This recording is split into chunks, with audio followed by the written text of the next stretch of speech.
Congratulations, you guys. Thank you.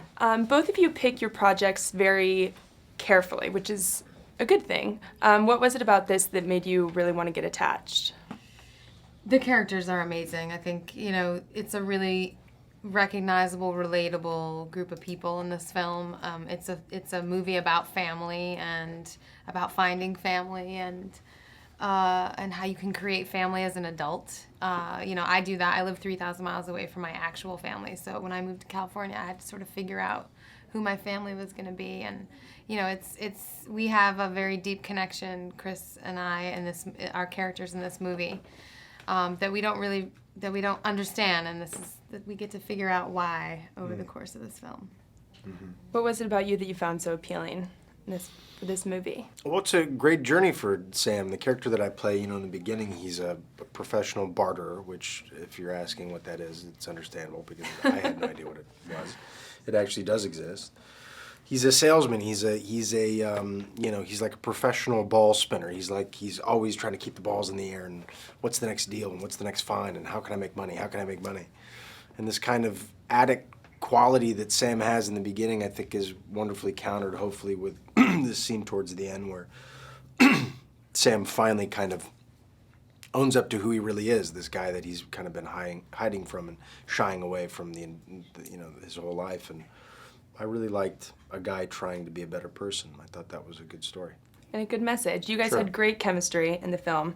And I hope this question doesn't come off as making me sound like a pervert, but I'm going to go with it. Wait, no. What are you going to ask? What I'm going to ask, I bet I can't guess.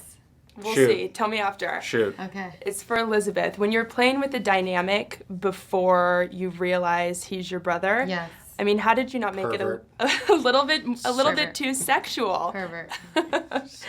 Not to make it too sexual, think tension, so? and creepy, I think you know? what's going on here is that she wants you to know that she's attracted to you, and she is putting that on She's me. sublimating it Correct. through focusing that That's right. on you. She's Wow. just assuming that I have the same feelings for you that she has I'm for sorry. Okay. I apologize. I just thought I had to And state the I'm feeling obvious. really you. uncomfortable. Clearly, this is a transference issue. is what I'm Transference, thank you. saying. That's what I'm Yes. talking Have about. I sent you running yet? So I might call my publicist. So,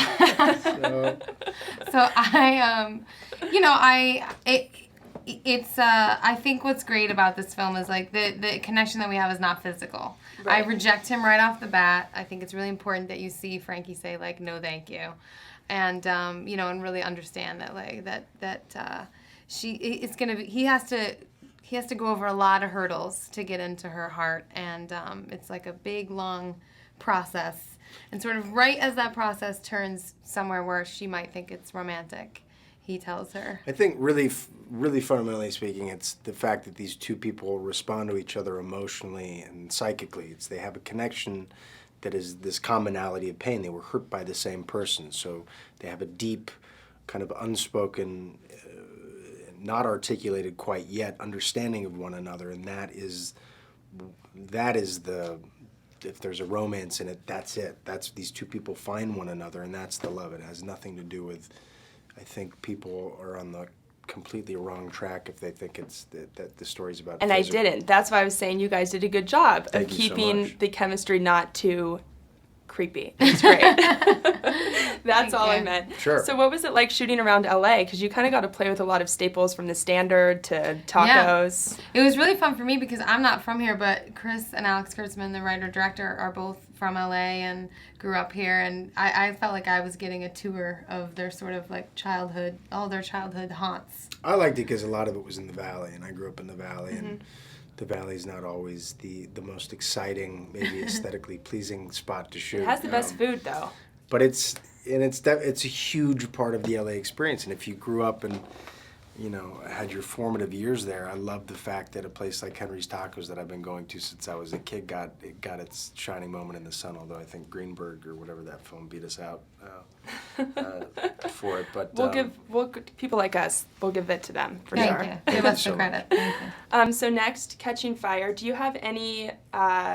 If you could say, do you care who Finnick is as much as the fans do? Known actor, unknown. I think the casting of all of these characters so far has been incredible.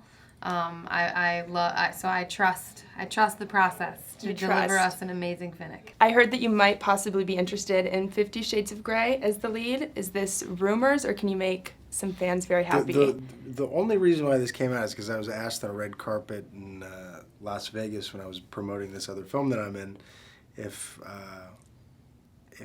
I'd read it or if I was interested in it. And just as you do on red carpets, people throw questions at you, just trying to Yeah, you're answer like, it as "What?" quickly as possible so you can. But I don't know anything about it other than I know many women that are reading the novels enjoy them very much. But if it's a good script, it's a good script, and I'd take a look at it. But I don't know anything other than that.